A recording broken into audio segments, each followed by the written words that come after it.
Hello, hello, hello. Welcome, welcome, welcome. Good morning, good afternoon, good evening, wherever you may be. Welcome back to my channel, My Loverlies. If you've never been here before, thank you so much for clicking on my video. I am so happy you found me. I do so hope that you will like and subscribe before you leave. Become part of the Mama family. Mama's got your back, at least where makeup's concerned, and definitely when that makeup is cheap. Today is True Love Tuesday, and we are talking about such an insane story. We're talking about Fran Drescher and her husband, Marc Jacobson. Guys, before we get started, a very special, very warm welcome to any of those that are new to my channel. I am so incredibly happy that you are here. If you enjoy the content, I do so hope that you will mash that thumbs up button.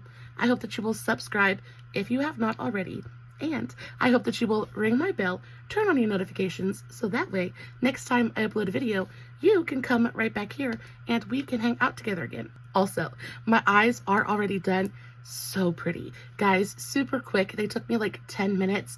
I did, of course, film a TikTok on today's eye look, just in case you're interested. I'll have the tags for that, as well as all of my other socials, Facebook, Instagram, all that good stuff, listed in the description box below. Guys, if you are not following me on all my other socials, you definitely should go do that. I post fun content every single day. And if you're following me everywhere, you don't have to worry about missing a single moment of it. Also, if you see me looking over in this direction, it is because I am looking at my notes. There are quite a few, as usual, so I'm going to assume we're going to be here for just a minute. I hope that you guys will get a glass of something to drink, a big one. I hope that you will sit back, get comfy, get cozy, and let's go ahead and dive into the story. If you've ever watched the show The Nanny, I feel like you definitely have a soft spot in your heart for Fran Drescher. I remember watching the reruns with my mom every morning before school and looking at her and just thinking how crazy beautiful she was. I remember the outfits. The outfits were genuinely epic, right? These super tight-fitted short dresses with super colorful, bold prints. She had an amazing sense of style. The giant hair and that voice, like that voice is absolutely gold. Everybody says it's horrible, but I personally never thought there was anything wrong with it. Guys, I never once thought to stop and think about how she got where she was. Fran has been through some genuinely traumatic instances. She is a fighter. She is a survivor. She has been through situations that would easily break many other people. I have so much respect for this woman. It's insane. I am so incredibly excited to share her story with you guys today. And when it comes to her husband, y'all, they've been together since they were 15 years old. That is a very, very long time. They've gone from best friends to business partners to lovers to best friends again. They've really never left each other's side in one way or another. And I think that of all the True Love Tuesdays, theirs is the one that I'm just like, I'm in awe of. As always, I'm going to do a little bit of backstory about both Fran and her husband, and then we'll get into them as a couple. Y'all better buckle in because it's going to be a wild ride. Fran was born Francine Joy Drescher on September 30th, 1957. She is 66 years old, and she was born and raised in Flushing, Queens, which is a borough of New York City. Now, her father is a man by the name of Morty, and he was a naval systems analyst, while her mother, Sylvia, yes, her mother's name actually is Sylvia, was a bridal consultant. And that's how that kind of ties in to the whole thing. She also has one older sister named Nadine, and her mother was Jewish, therefore raised her daughters in that same faith. So they grew up in a very traditional New York Jewish household. Fran has both Polish and Romanian ancestry, which I feel like is what gives her that incredible super black hair. But fun fact, she actually went to high school with comedian Ray Romano. Do you guys remember that show, Everybody Loves Ray? Something like that. I adored that show. Ray Romano was one of my very favorite, like back in the day kind of comedians. Super clean, very family friendly, but funny in such a relatable way. Love him. That's another show that I watched religiously as a child. Anyway, they went to high school together, which I thought was super fun. And then later on, she did a cameo on his show, and he did a cameo on her show, where they met up at like a high school reunion kind of thing. Super, super cute. But I love how they tied a lot of Fran's real life experiences into the show. Just made it seem very relatable and very realistic. And I feel like that's why the show did as well as it did. So when it comes to Fran's high school experience, y'all, she was incredibly well liked. Fran, that voice, it might get on some people's nerves, but there is no denying that she is an incredibly beautiful woman. And because of that, was exceedingly well liked in school. She did a ton of extracurriculars. She was in band. Teachers liked her, her peers liked her, things like that. But did you know that she was actually a beauty queen? Because I certainly did not. When she was about 15 years old, she actually competed in the Miss New York teenager pageant. And y'all, she came in first runner-up, so I guess that's second place. But it's really not too much of a stretch because we all know, again, she's insanely beautiful. I honestly think she should have been first place. If she only came in second place, I can only imagine how gorgeous first place must have been. High school was not only a super busy, crazy, exciting time for Fran, but it's also when she met the love of her life, Mr. Peter Marc Jacobson. Now, Peter was born October 27th, 1957. He too is 66 years old. He and Fran pretty much grew up next door to each other. He was also born and raised in Flushing, Queens. And y'all, they grew up 2 doors down from each other. Like, not exactly, but very, very close. They met when they were in high school. And y'all, they locked eyes from across the schoolyard, and instantly Peter was totally smitten by Fran. She was stunning. He just could not take his eyes off of her. And then she opened her mouth and spoke, and it was like the angels had sung, the clouds had parted, and the Lord reached his hand down and said, "Here you go." They started off as friends, but very quickly thereafter, things became a bit more romantic. And before long, they were going steady. After high school, both Peter and Fran decided that they wanted to go to college together, and so they did. They both attended Queens College, City University of New York, with the intention of enrolling in at least a couple of the many acting and, theater arts programs that they offered. Of course, at a young age, both Peter and Fran knew that they wanted to be actors. They wanted to be a part of the Hollywood scene, and that dream is something that bonded them together in a very strong, very real way. Now, after they enrolled in college, unfortunately, they found out that all of the classes they wanted to enroll in were full already. I guess they weren't the only ones with that same idea. And because of that, they quickly lost interest in college altogether. They did try to stick it out. They made it through about the first year, but after that, they were just kind of over it. So they both dropped out, and Fran instead decided to go with her backup plan and enrolled into cosmetology school. Now, of course, Fran, with her beauty queen background, was interested in cosmetology. She was interested in beauty, and so did very, very well in cosmetology school. She actually ended up graduating and then began working in a salon in their neighborhood. But of course, this was just her backup plan. And throughout all of this, she still had not given up on her dreams of becoming an actress. And Peter was right there with her. He has the same exact dreams that she does. Throughout this entire time, they're trying to figure out, how do we get our foot in the door? So they're auditioning for off-Broadway plays. They're auditioning for just about anything that they know about or that they can find out about. But Fran realizes that what they really need is an agent. So this is her next goal. She needs to find her and Peter an agent, somebody who is going to advocate for them and help them find the juicy roles they need in order to start their careers. Now, finding an agent is actually a lot more difficult than it may sound, and Fran continued to be rejected time and time and time again. She began to get very, very frustrated. If she couldn't even get an agent, how was she going to get her acting career off the ground? So she decided she needed to think a little bit more creatively. She decided to kind of fall back on her beauty pageant roots just a little bit, and she told maybe she embellished her resume just a tiny bit. And instead of telling everyone that she was first runner-up at Miss Teen New York, she told everybody that she had won. And y'all, it worked. Beauty queens, I guess, really do, pretty privileged, all of that. Anyway, in this case, it worked out swimmingly for her, and she was indeed able to find an agent. That agent then took both Fran and Peter on, and very quickly thereafter, they began to land tiny roles, but roles nonetheless. And at 1977, 20-year-old Miss Fran Drescher got her first movie role, like her first big movie role, and it was actually in the cult classic Saturday Night Fever with John Travolta. And she is in that movie. She only has one line in the entire thing, but it's a great line. She says, "Are you as good in bed as you are on the dance floor?" Like, that's an epic line, right? Everybody remembers that line from that movie.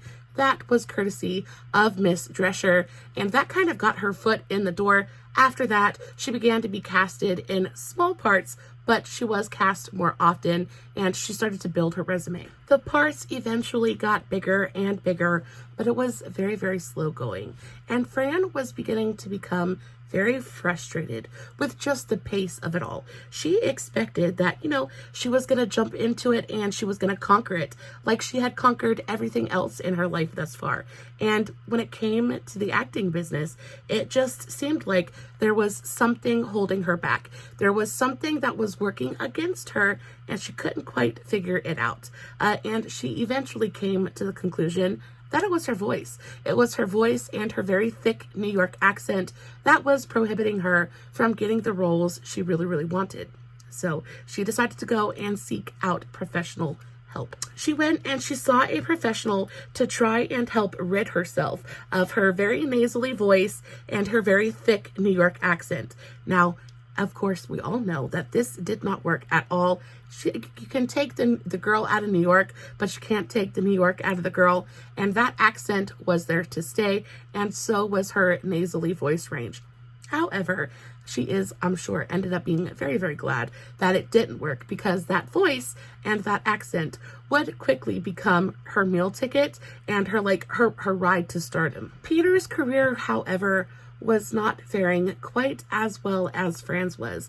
And if Fran is, she's frustrated because she's not seeing as much success as she wants to, you can only imagine how Peter is feeling when he's not seeing as much success as Fran is. Parts were very few and far between, and when they did land a role, it paid very, very little. So after a few years, they decided it was time for a change of scenery. So in 1978, they decided to get married. So they got married, they packed their bags, and they moved clear across the country to Los Angeles to see maybe if the LA scene would be just a bit kinder to them as actors. So they get married in 1978. They are 21 years old, and they are very much babies at this point. They still have their entire lives and their entire careers ahead of them.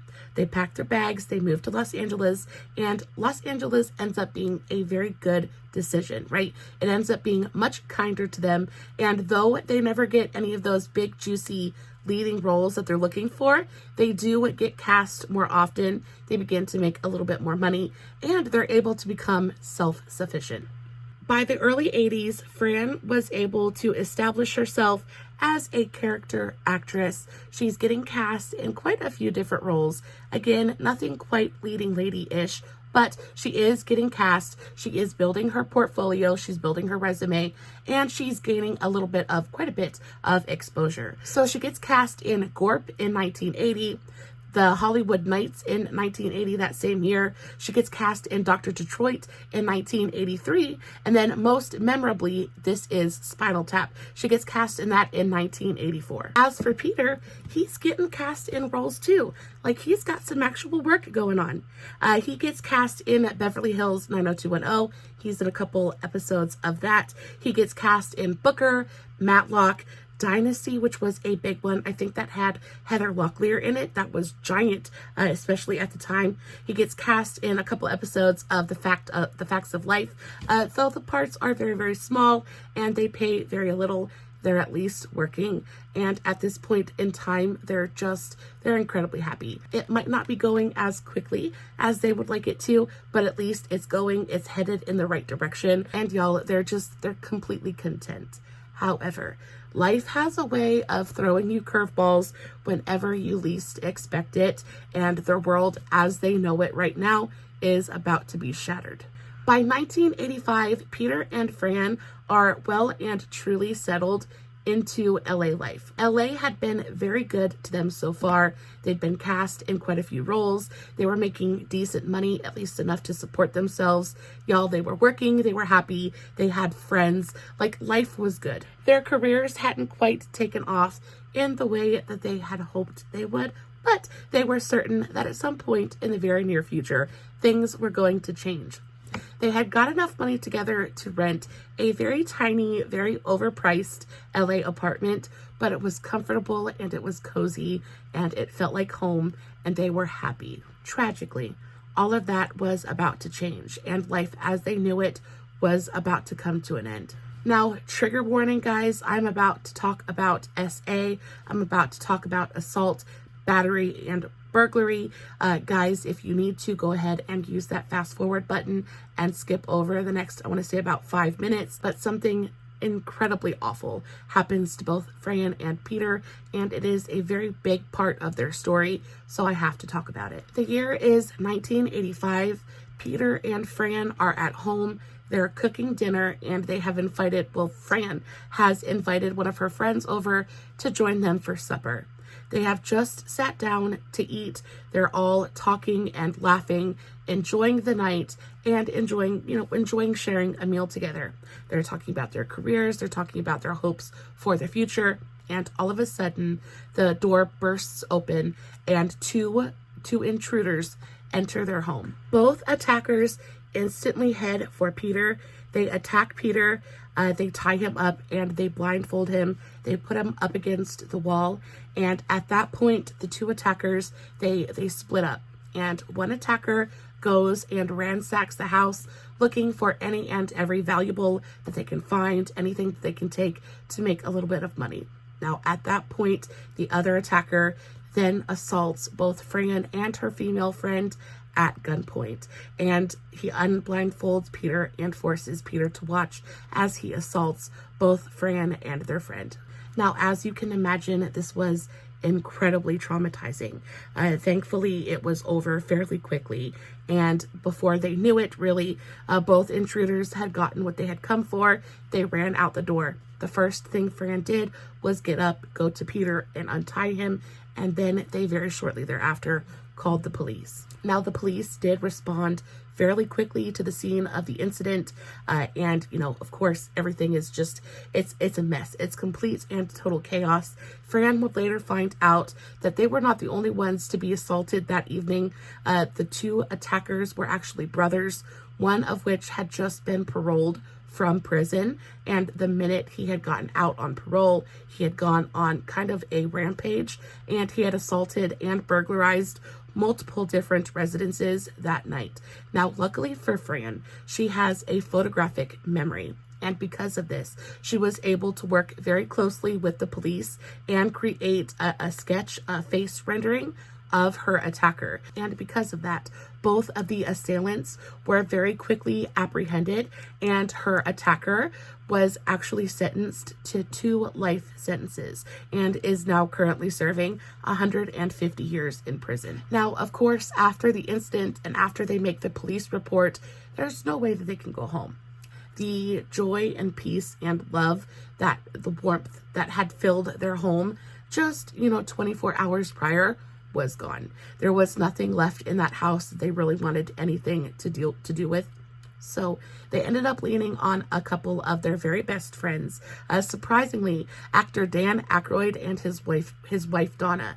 And they went home, they packed a bag, and they ended up going to stay with Dan and Donna for over a month until they could find a new place to live, because of course they were not going back to that apartment. Fran never actually spoke about the assault publicly. I feel like if she would have had her choice, she never would have spoken about it at all. Unfortunately, after the nanny kind of like really, it just like blew up, reporters started digging on her and her background.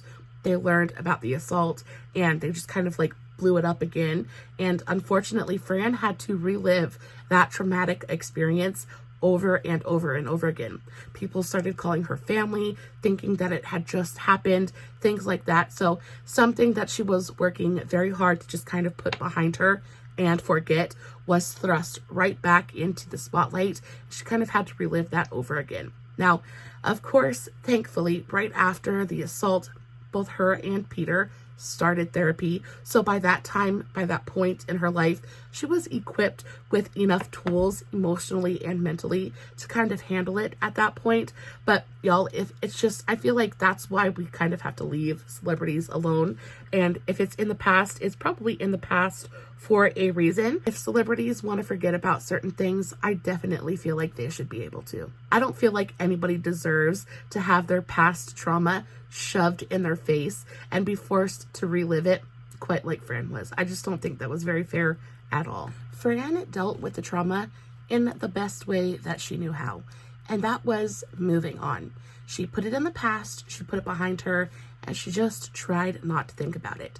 She focused on her career, she focused on making something of herself and not letting the trauma define her. Now, a lot of good actually came out of the therapy sessions that Fran and Peter both attended or began attending after the assault. Specifically, a change of focus for Peter. Now, like I said earlier, Peter's career hadn't quite been going as well as Fran's was. Fran was definitely getting cast more often than Peter was. She was making more money, and overall, she was just seeing more success than he was. And instead of him letting that breed bitterness or resentment, his therapist really helped him to kind of rechannel that creative energy and helped him focus on something that he was maybe even better at than acting, and that was writing. Peter had always enjoyed writing. He had always kind of romanticized about maybe writing the perfect show for Fran, and after the attack and after the realization that he was probably going to be able to do more good behind the camera than in front of it, that's exactly what he set out to do. He decided he was going to write the perfect part for Fran. So as soon as Peter really settles down and is determined, he becomes determined to write the show, this sitcom, it kind of comes super easily to him, right? With a little help of family and friends, he ends up coming with the premise that will soon be known to millions as The Nanny. It's so funny how inspiration really can come from absolutely anywhere, right? So they have the kind of a premise for the show. It's not titled The Nanny yet. It's not titled anything. Peter decides that he's going to write a show based on Fran and her life. He's going to include her crazy family, all of the little tidbits from her life, but there's nothing really to stick it together yet, right? There's nothing really that just like they haven't found that hook yet, right? And then Fran, in the meanwhile, is still continuing to audition for parts. She is still trying to find that one thing that's going to make her a household name. That one show that's really just going to blast her career off, right? Send her to the stars. And she is beginning to become very, very just disenchanted with the whole business just in general. She is tired of shooting pilots for shows that get canceled in like the first 2 or 3 episodes. She is tired of, she's just tired of it. She's tired of wasting her time and wasting her energy.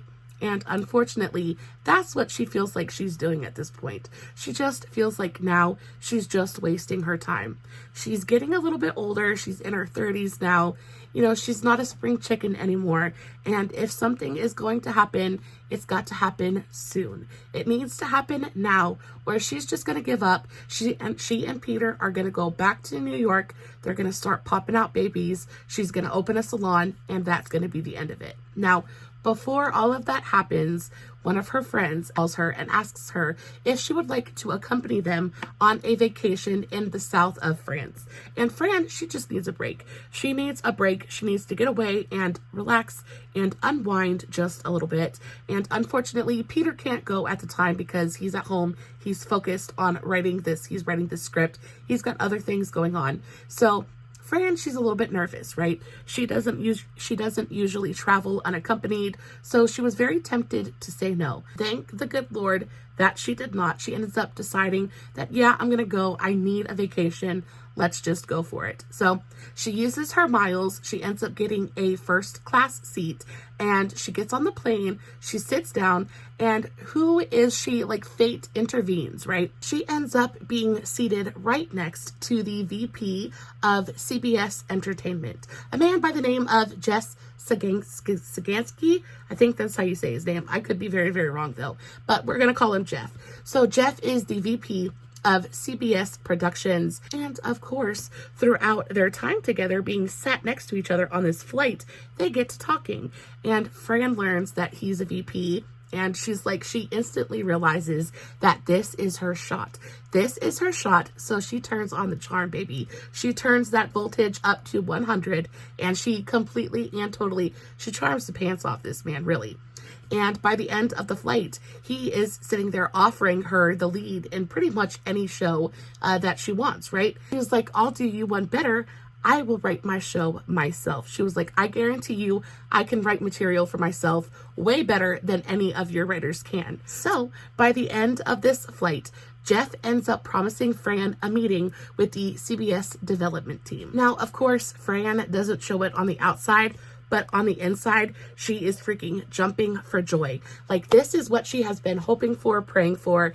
This is the thing that she needed. This is their shot. So the minute she gets off the plane, she ends up calling Peter, and she's like, listen, we've got a meeting. She's like, we need to finish this script. We need to finish the plot for this show. We need to have it done, right? And Peter is like, I'm trying, but I can't find the hook. I can't find the thing that's going to bring it all together. And Fran's like, I got you. I'll figure it out. So she goes on vacation. Now, throughout this vacation, she ends up cutting it quite short because she's just, the vacation just ends up being complete and total it's misery.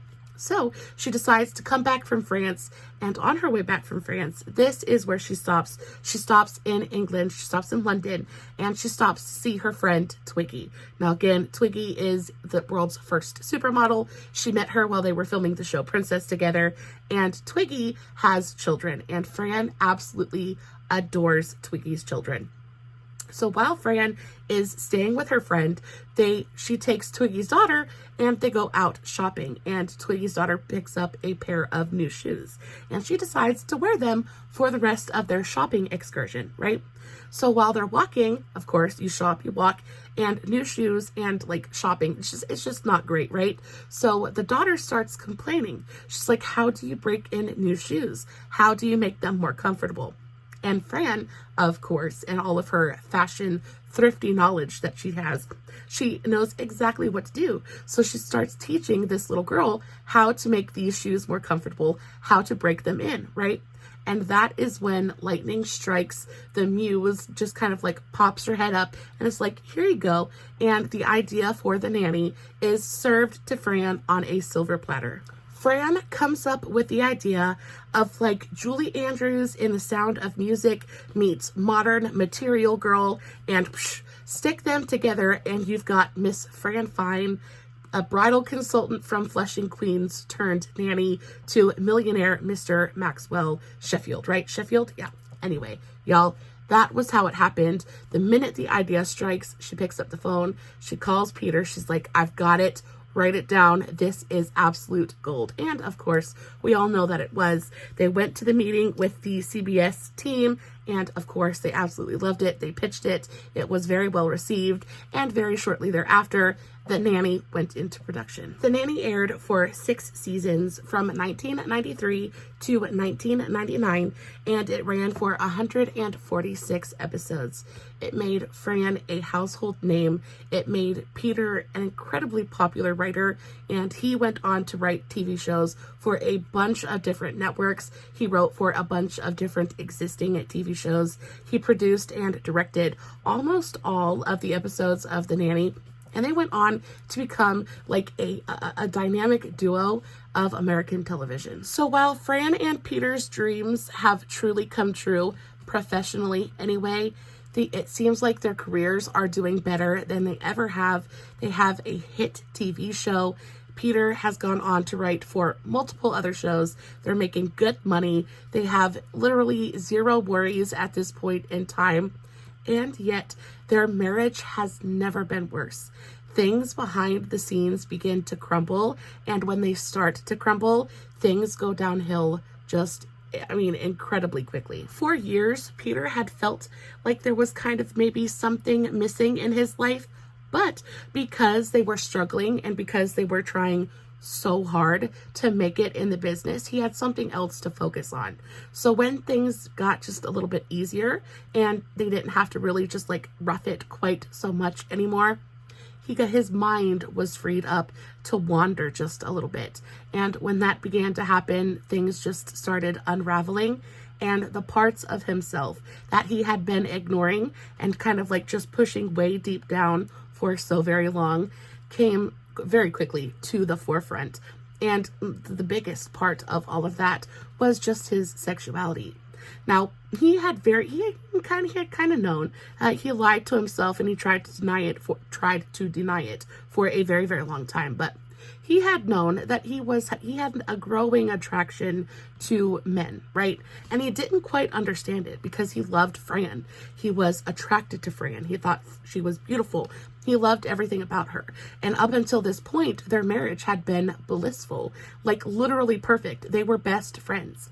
But again, the more he thought about it, the more he went to therapy and unlocked things inside himself, the more he just kind of realized that this really isn't something that I should be ignoring. Yet he did not take his therapist's advice. He did not listen to himself, and instead decided he was just going to ignore it. And the more he ignored it, the harder it became to ignore. And he just became super frustrated. And not only that, he got angry at himself. He was very mad at himself because life was perfect. They finally had everything that they had ever asked for, everything that they had ever wanted to achieve. They finally had it, and then now all of a sudden it's just not enough anymore. Like, what is wrong with me, right? So he shoves it down and he ignores it. And, he is like ironclad control of himself and, of his emotions, things like that. And the more he controls himself, the angrier he gets. And the angrier he gets, the more he kind of takes that out on Fran. And that control, that's all that control that he's exerting on himself, he begins to exert on Fran as well. He becomes incredibly controlling of where she goes, who she speaks to, what she wears, things like that. He just becomes kind of a little bit violent. Not so much physically, but emotionally and mentally. He becomes just a little bit abusive. And it's because he's so abusive to himself at that moment that the overflow is kind of spilling onto Fran. And it gets to a certain point where he just can't ignore it anymore. So he ends up sitting Fran down and he tells her, listen, I love you. I don't want our marriage to end, but I'm bi, which is not true. We'll get to that in just a minute. But he tells her, I'm bi, I am attracted to both men and women, and I need you to let me explore this new part of myself, right? Because I can't handle it anymore. And Fran is not having any of it. Now, it has nothing to do with the fact that he's bisexual and everything to do with the fact that he's lied to her. He has mentally he's just been an awful person for years at this point. And she, quite frankly, is just done dealing with it. And at that point, she's like, you know what? I love you. I've loved you since I was 15, but I can't be in this marriage anymore. And Fran would go on to say that I needed out of that marriage. I needed to find myself outside of our marriage, and Peter needed to go and do the same thing. Now, Peter was not happy about this at all. He was very, very upset. And because of that, their relationship deteriorated almost instantly. So they end up getting a divorce. They get a divorce in 1999. That is the same year that The Nanny ended. And actually, on the same day that the last episode of The Nanny aired, that's when Peter packed his bags and he moved back across the country to New York. Now, at this point, this would kick off over a year of Peter going fully no contact. Like, Peter and Fran, they didn't speak. They did not keep in touch. They went their separate ways and they literally ceased to exist to each other. Now, during that time, Fran ends up getting another completely devastating diagnosis. She gets devastating medical diagnosis. And because of that, they end up getting thrust back together. But, 30 years of being together and nearly constant contact and all of the love that they had built for each other, it doesn't just disappear in a day. It doesn't even just disappear in a year. So, fate would thrust them together again, and they would go from being man and wife to best friends again in no time. So throughout Fran and Peter's divorce, and, prior to that even, Fran just hadn't been feeling well. She had been feeling kind of tired and run down, not really herself, and she was in and out of doctors' offices trying to figure out what the problem was. She ended up going to see 8 different doctors, 8 different specialists, and each one of them, they didn't listen to her. They didn't take her concerns seriously, and each time they ended up misdiagnosing her. So I guess 9th time is the charm. The last specialist that she went to ended up finding the root of the problem, and Fran was devastatingly diagnosed with uterine cancer. Now, of course, this couldn't have come at a worse time. She's going through a divorce. She's on her own. She's alone for really the first time in her life. And it's really, really difficult. But she is a survivor. She is a fighter. So she ends up going through the whole process. Inevitably, she ends up having to have a full hysterectomy. They take out all of her inside lady parts. And with the lady parts goes the cancer. And after the hysterectomy, she is declared to be cancer-free. And the entire process had been truly devastating and draining emotionally. And at the end of it, she decided, you know what? I'm going to write a book, because with all of the misdiagnosis and the doctors not listening to her or taking her symptoms and concerns as legitimate, they just didn't treat her well. And she decided that she wanted to write a book trying to help people just in general stand up for themselves medically and fight for their, a right diagnosis. So that's what she does. She ends up writing a book called Cancer Schmancer, and it does beautifully. It's on the New York Times bestselling list, all of that good stuff. And of course, it sells so well that she ends up going on a book tour to promote said book. And one of the stops on that book tour is, of course, going to be New York. And since she's going to be there, she decides she's going to call Peter up, and she wants to get together. They haven't seen each other in over a year. It's time, it's water under the bridge. And, she just misses the man. They've been together for so long. They've been best friends for basically their entire lives, and she freaking misses him. So she calls him and she's like, hey, I'm going to be in New York. I would love to see you. So while Fran had been battling cancer for their year separation, Peter had been a very busy boy, and he had been very busy finding himself. And he did indeed end up finding himself, and he found himself to be a very, very gay man. And while there is absolutely nothing wrong with that, that came as quite a shock to Fran.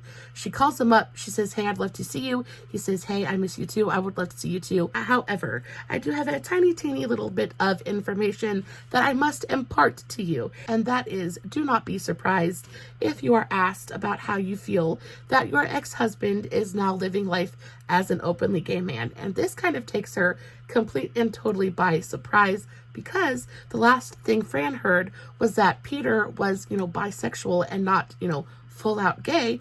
And, with that little piece of information, the puzzle pieces kind of click together. And she's like, that makes sense. And they've been working on their friendship ever since. Guys, they were meant to be together. Whether it's romantically or platonically, they're going to be together until they die. And I would even venture that they'll probably be buried together, if not in the same grave, at least right next to each other. Guys, when it comes to romantic relationships, Peter has had his relationships, nothing super serious though. As for Fran, she did end up getting remarried. She got remarried in 2014 to a man by the name of Dr. Shiva. They were together for about 2 years until 2016 when they unfortunately went their separate ways. I think most of it was just the fact that Fran is very much still in the spotlight and he just didn't want anything to do with it. So they just weren't compatible in that aspect. But as for marriage, neither one of them plan on getting married ever again. Fran says she's done with marriage. She's not done with men, however. And she does say that she has like a little booty call situation that comes over once a month. They have some happy fun time. She cooks him dinner and then he goes on his way. And she says that is absolutely perfect for her. Guys, I hope you enjoyed today's video as much as I did. I love Fran Drescher. Everything that I learned about her in today's video just made me respect her that much more. I think her story is truly incredible. I really do hope you enjoyed it as much as I did. If you did, don't forget to give today's video a big old thumbs up before you leave. As always, no filters, no fancy lighting. It is just me sitting in front of my camera telling you guys an epic love story. Hoping you guys are enjoying what I'm doing. This is today's finished look. What do we think? Do we like it? Do we love it? Let me know in the comments below. I love you so very much. And until next time, stay safe, take care of yourselves, and remember, you're important. Bye.